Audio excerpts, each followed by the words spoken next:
Halo guys, so this is my first video.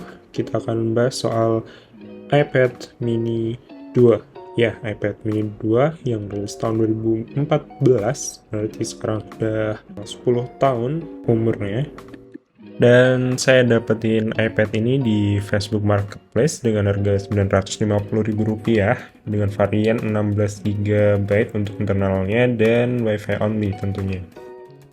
Secara fisik dan desain tampilan masih terlihat oke, dengan bagian kanan terdapat tombol volume dan juga switch key yang masih berfungsi dengan baik. Bagian bawah terdapat single speaker dan juga port USB Lightning. Di sisi bagian kiri tidak terdapat apa-apa, di atas terdapat audio jack dan juga tombol power. Di sisi belakang terdapat kamera dan juga logo Apple. Di bagian depan terdapat home button tentunya dan juga masih berfungsi dengan baik. Overall, seluruh fisik masih terlihat oke walaupun sudah terlampau lama versinya. Karena versi yang sudah lama tersebut, sistem operasi dari iPad mini 2 ini mentok di iOS 12.5.7 dan tidak akan mendapatkan update lagi selanjutnya.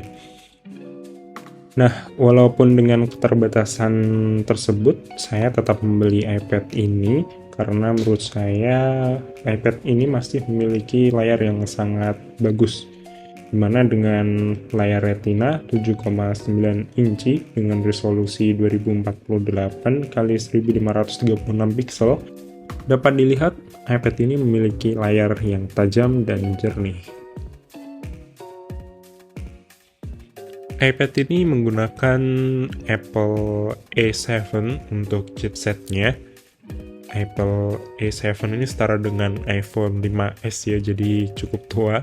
Jadi jangan harap untuk bisa main Mobile Legends di iPad ini. Karena kita lihat untuk loading masuk ke dalam aplikasi YouTube saja tadi memerlukan waktu yang lumayan lama. Namun untuk penggunaan YouTube sendiri untuk play video dan untuk scrolling video masih terlihat lancar tanpa ada lagging atau hal mengganggu lainnya. Suara yang dihasilkan oleh speaker iPad mini 2 ini menurut saya sangat bagus.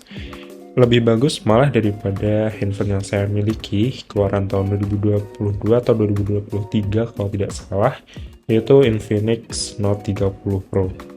Dan ini adalah contoh sampel dari hasil suara speaker iPad mini 2.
Beralih ke penggunaan kamera, iPad mini 2 ini memiliki resolusi kamera belakang hanya 5 megapiksel. Namun menurut saya lagi-lagi kualitas kamera dari iPad mini ini memiliki kualitas yang lumayan baik.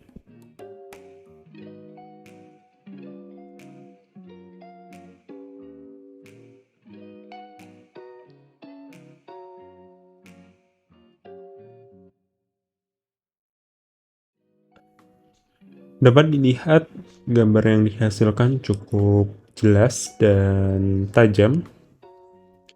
bahkan jika dibandingkan dengan iPad ataupun tablet keluaran saat ini dengan harga yang sama tentunya. Alasan yang lain saya membeli iPad ini adalah kemampuannya untuk membaca e-book atau electronic book atau buku elektronik jika dibandingkan dengan Kindle ataupun e-reader lain dengan harga di bawah 1 juta seperti iPad ini. iPad ini memiliki kelebihan di sisi fleksibilitasnya. Ya, walaupun di Kindle atau di e-reader lain mereka mempunyai kelebihan tersendiri jika dibandingkan dengan iPad ini. Dengan iPad ini kita dapat memilih aplikasi apa yang akan kita gunakan untuk membaca e-books. Apakah itu Google Playbook, Kindle, iBooks, atau aplikasi-aplikasi lainnya yang tersedia pada App Store. Penggunaan fitur terjemahan seperti ini, seperti yang ada dalam aplikasi Google Playbook, lumayan membantu ketika kita membaca sebuah buku berbahasa lain dan kita tidak tahu maksud dari kata ataupun kalimat dari buku tersebut. Pengalaman saya membaca buku di iPad ini lumayan nyaman dengan kualitas layar yang bagus dari retina display yang dimilikinya. Namun kita perlu menunggu sesaat sebelum masuk ke dalam aplikasi.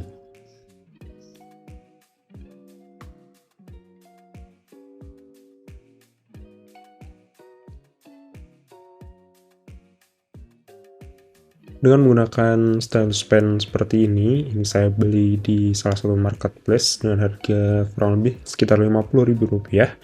Kalian dapat menulis dan juga menggambar dengan nyaman di iPad ini. Walaupun tidak senyaman ketika kita menggunakan Apple Pencil. Dan satu lagi, stylus ini tidak support palm rejection ya. Jadi kita harus mengakalinya dengan menggunakan sarung tangan sebagian untuk menutupi palm kita, jadi agar ketika kita menulis tidak menyentuh layar bagian telapak tangan kita.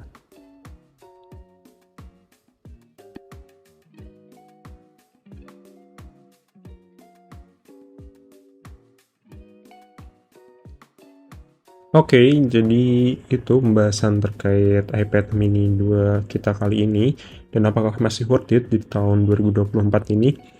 Ya, menurut saya masih worth it, karena mengingat harganya yang sudah di bawah 1 juta ya, dan jika dibandingkan dengan produk-produk seharga sedemikian, iPad ini menurut saya masih layak untuk dibeli.